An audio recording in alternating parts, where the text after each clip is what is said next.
Welcome to the Memorizing Pharmacology podcast. I'm Tony Guerra, the pharmacist and author of the Memorizing Pharmacology book series, bringing you mnemonics, cases, and advice for succeeding in pharmacology. Sign up for the email list at memorizingpharm.com to get your free suffixes cheat sheet, or find our mobile-friendly, self-paced online pharmacology review course at residency.teachable.com/p/mobile. Let's get started with the show. We'll start with the question, and just so you know, I'm used to dollars and cents, not pounds and pence, so I'll do my best here.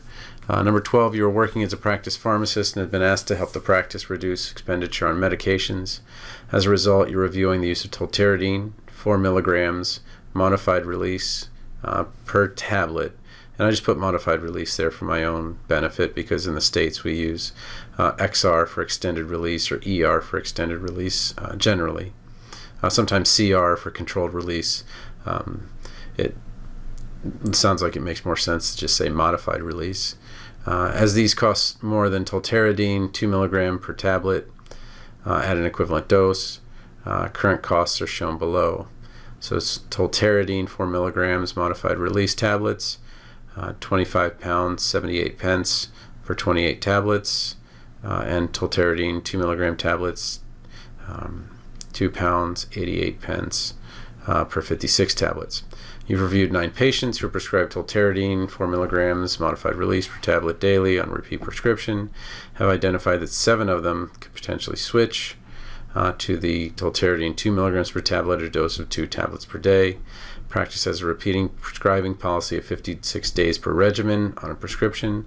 What is the total saving for the practice for 6 repeats, assuming all 7 suitable patients switch to using tolterodine 2 milligram tablets? Give your answer to the nearest pound.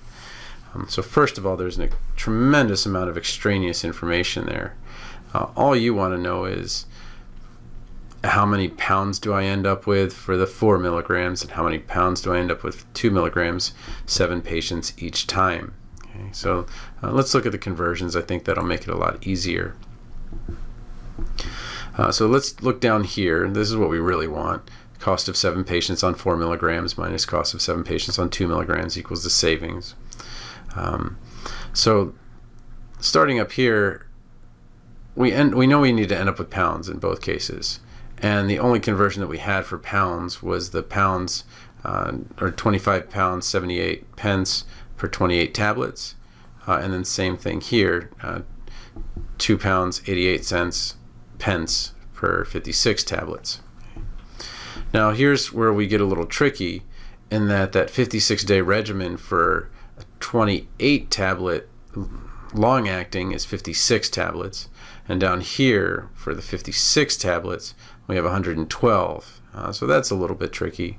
And then it's 6 repeats per patient, and then 7 patients. Again, we want to just make sure we are able to cross off all of our units, so tablets, repeats, and patients, and we end up with pounds. So this subtraction, 2,165 pounds, 52 pence, minus 241 pounds, 92p, ends up with 1,923 pounds and 60 pence, and just round up to 1,924 pounds.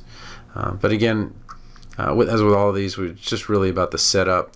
The only really tricky thing is here in that we have this doubling because of the 56-day, and I'll go back to that slide, because we have a 56 days per regimen. Okay? But I didn't want to belabor the point. I think it's relatively straightforward after that. Thanks for listening to the Memorizing Pharmacology podcast. You can find episodes, cheat sheets, and more at memorizingpharm.com. Again, you can sign up for the email list at memorizingpharm.com to get your free suffixes cheat sheet, or find our mobile-friendly, self-paced online pharmacology review course at residency.teachable.com/p/mobile. Thanks again for listening.